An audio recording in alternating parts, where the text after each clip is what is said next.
Hola, yo soy Dulce y esta es mi presentación para la materia de la psicología científica y sus sistemas teóricos. Elegí el tema de la psicoterapia Gestalt. La psicología de la Gestalt inició con los psicólogos alemanes Kafka, Kohler y Wertheimer, entre otros, a principios del siglo XX. La Gestalt surge de las teorías visuales y auditivas en una época en que los sentimientos, las emociones de la persona o cualquier expresión de su personalidad no eran tomados en cuenta. Esta psicología ve la necesidad de retornar a la percepción sencilla y a la experiencia inmediata. Según la Gestalt, los individuos no percibimos sensaciones aisladas que posteriormente vamos integrando, sino que más bien tenemos una sensación de totalidad. La palabra Gestalt ha sido traducida como configuración, forma, figura, entre otras. La más aceptada ha sido la de forma, por eso también se le conoce como teoría de la forma.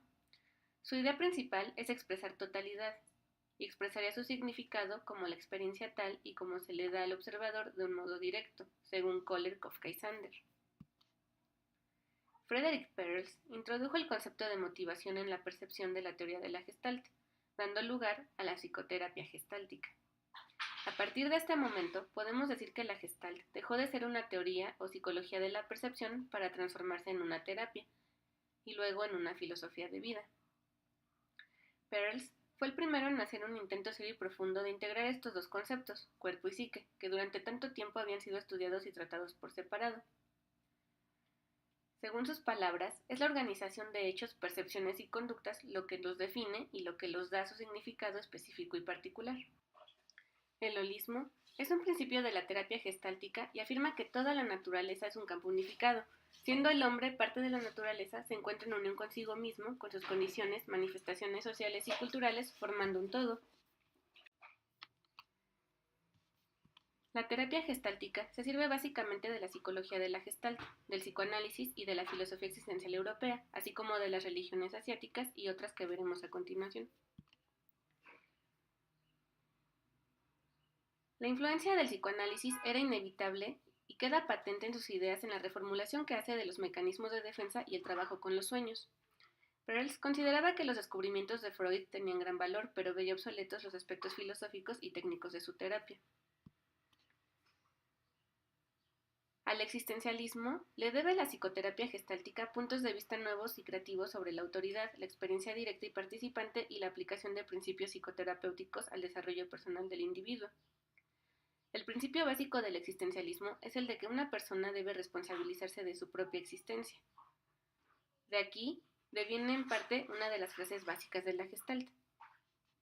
Yo hago lo mío y tú haces lo tuyo. No estoy en este mundo para llenar tus expectativas y tú no estás en este mundo para llenar las mías. Tú eres tú y yo soy yo. Y si por casualidad nos encontramos, es hermoso. Si no, no puede remediarse. Desde la corriente de la fenomenología, se defiende que la experiencia debe ser simplemente descrita como se da, nunca debe analizarse ni interpretarse. La base de la fenomenología está en el planteamiento de Husserl. No expliquemos, solo describamos. Este planteamiento incidió en la terapia Gestalt en su apego por lo obvio y en el trabajo en el aquí y el ahora. La psicología Gestalt, en el que la doctora Laura Perls aportó su conocimiento en este terreno para el desarrollo de la terapia Gestalt. La aportación más clara de esta es la diferencia que hace de la figura fondo. En psicoterapia, un asunto inconcluso puede ser figura o foco de preocupación de la persona. Cuando esta gestalt es cerrada, se va al fondo y otra situación emerge del fondo y se convierte en figura de necesidad a satisfacer. Relacionado con ello, otra de las aportaciones que hace la psicología gestalt a la terapia gestalt es la del concepto de autoactualización, que defendía Goldstein. Según este concepto, la autoactualización es la que dirige el organismo. La satisfacción de una necesidad específica se convierte en una figura cuando es un requisito para la autorrealización del organismo total. Las filosofías orientales también están presentes en la terapia gestalt. Estas corrientes, mediante sus símbolos, testimonian que los extremos de un mismo contexto o polaridades están relacionadas entre sí e incluso pueden ser similares. Los sentimientos y pensamientos se tratan en terapia gestalt siguiendo la teoría del cambio, aceptándolas primero y permitiendo después su expresión, sintiendo y no evitando o controlando las emociones. Por otra parte, los maestros Zen defienden que para llenarse primero es necesario vaciarse. Peirce sostenía que es necesario perder la mente para llegar a los sentidos. La aportación del psicodrama y el teatro a la terapia Gestalt se centra sobre todo en el aspecto práctico de esta última, ya que adopta de la primera la idea de dramatizar las experiencias y los sueños dentro de la propia terapia. Friedlander, en sus memorias, es citado por Peirce como un filósofo que fue su primer gurú. La influencia más cara que recibió de este fue el de la indiferencia creativa. Según esta teoría, al permanecer atentos al centro podemos adquirir una capacidad creativa para ambas partes de un suceso y complementar una mitad incompleta. Esta idea sustenta la teoría gestáltica de las polaridades. Pero quizás fue Reich el que más influyó en Peirce al interesarse no solo por los síntomas, sino por el carácter. Reich, el primero en trasladar a la situación analítica el comportamiento diario, tanto en la sesión como su vida diaria, analizó características tales como el lenguaje, los gestos, la postura, la tensión o la relajación de los músculos. La terapia derivada de este es la bioenergética. Se dedica a aflojar estas rigideces musculares a fin de permitir el desbloqueo de la energía y de la excitación que el individuo había constreñido, bloqueado y sepultado dentro de una coraza que lo protegía. La psicoterapia Gestalt se basa en los siguientes puntos. Primero, no trata de ver los porqués, sino los cómo. Solo cuando el individuo se da cuenta de lo que hace y de cómo lo hace, está capacitado para cambiar su conducta. Los porqués tienen el gran peligro de quitarnos la responsabilidad de nuestras conductas y por lo tanto mantenernos fijos en ellas.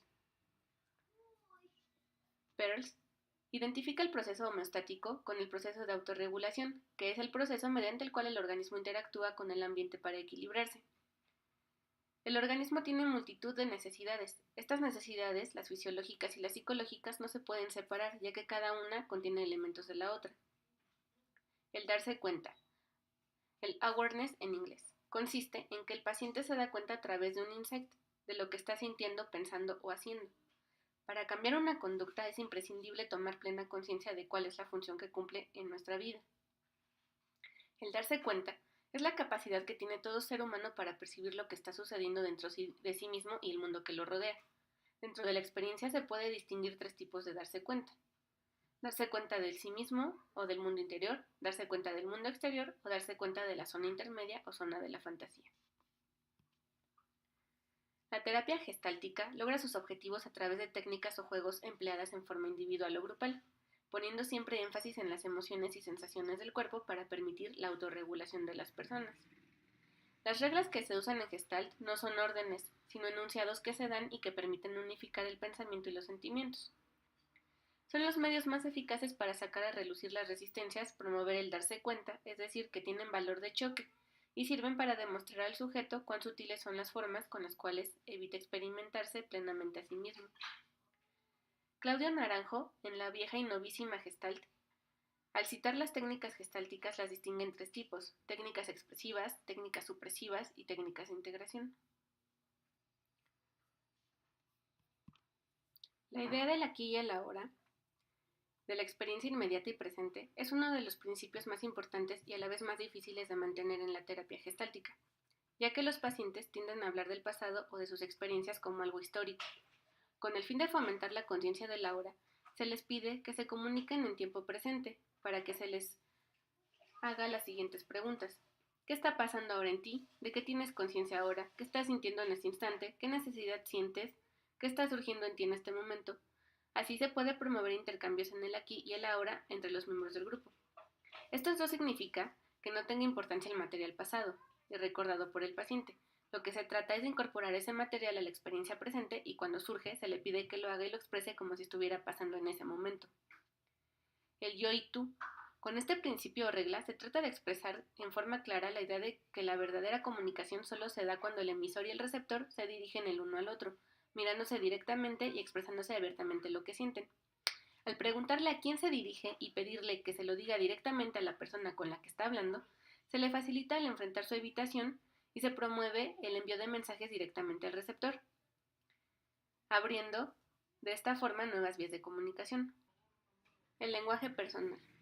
A menudo usamos un lenguaje impersonal con nosotros mismos y con nuestro cuerpo cuando nos referimos a él, a nuestra conducta y a los actos que ejecutamos como si no fueran parte nuestra, sino algo ajeno.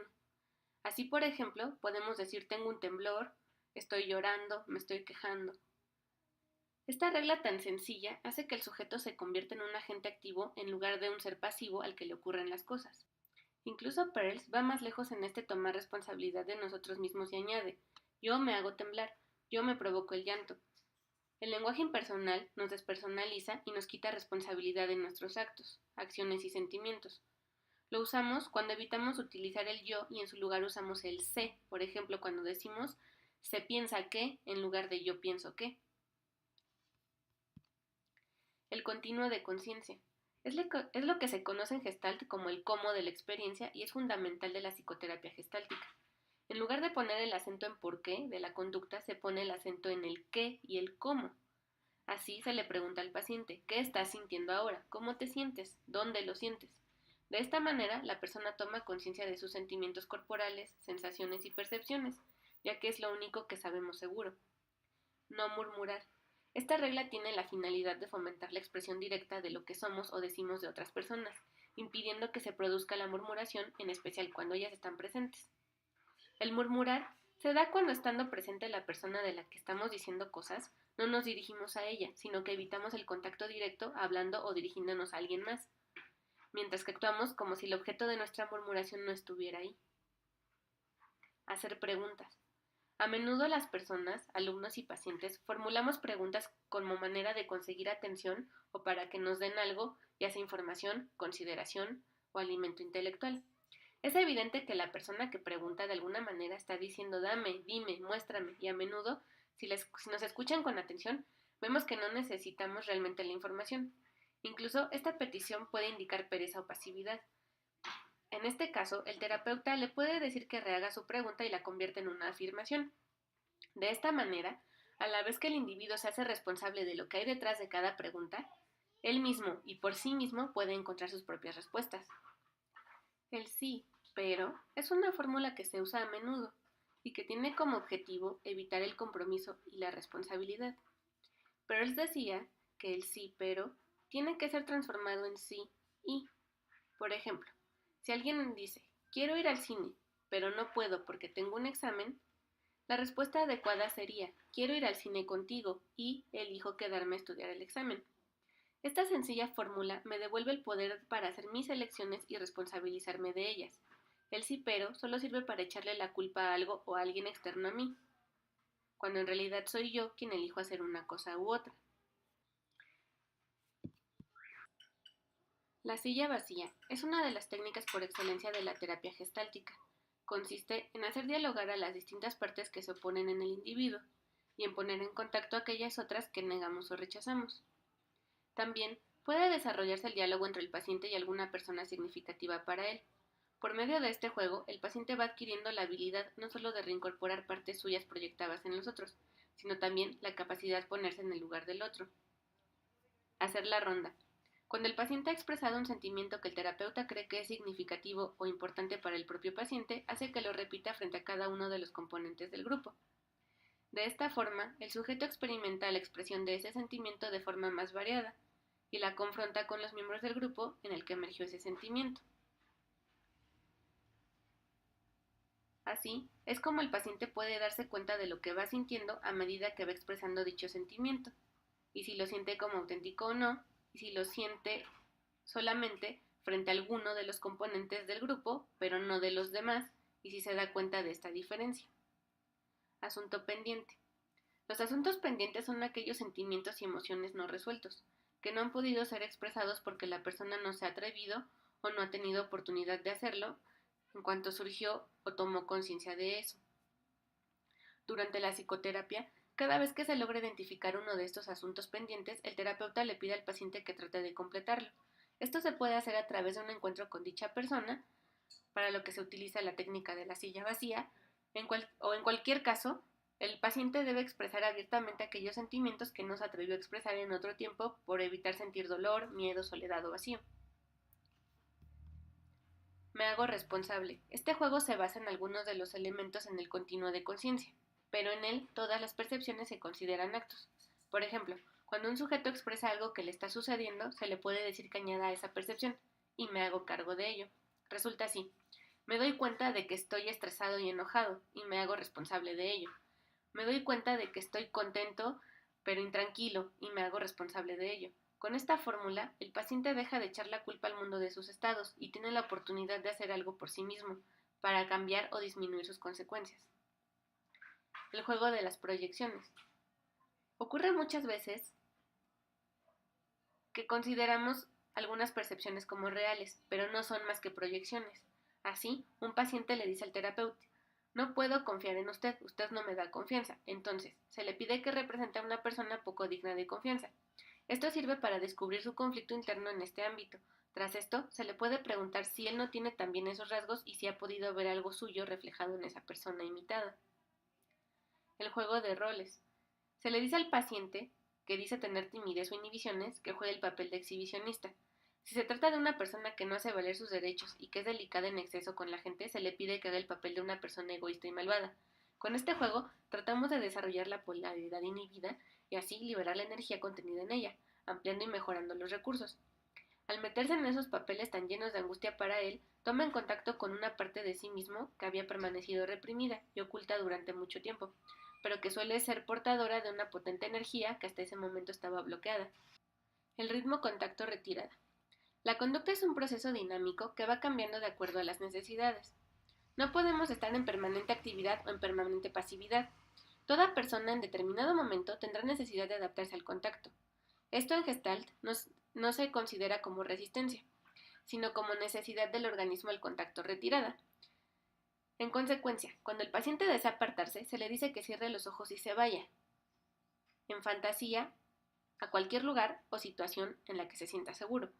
Tras describir el lugar o la situación, se le pide que abra los ojos y vuelva al grupo, y se continúa la tarea en que se encontraba. Exageración. Este juego también está vinculado al principio del continuo de conciencia.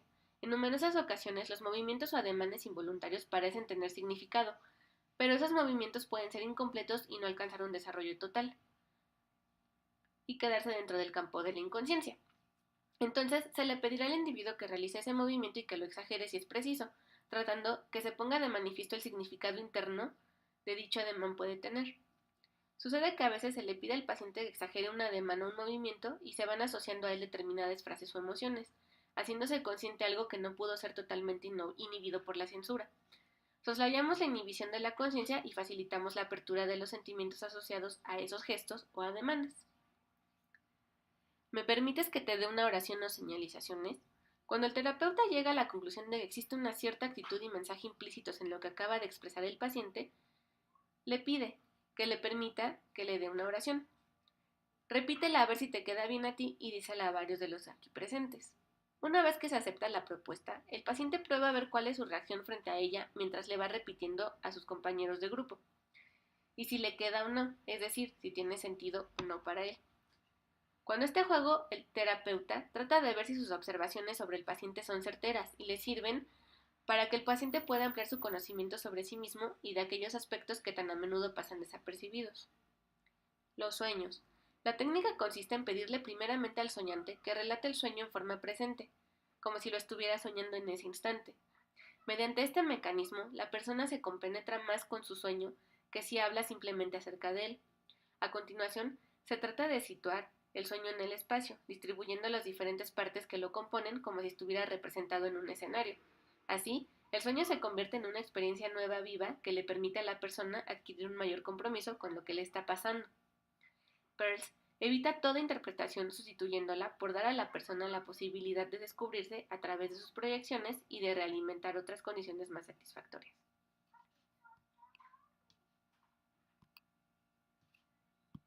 Gracias.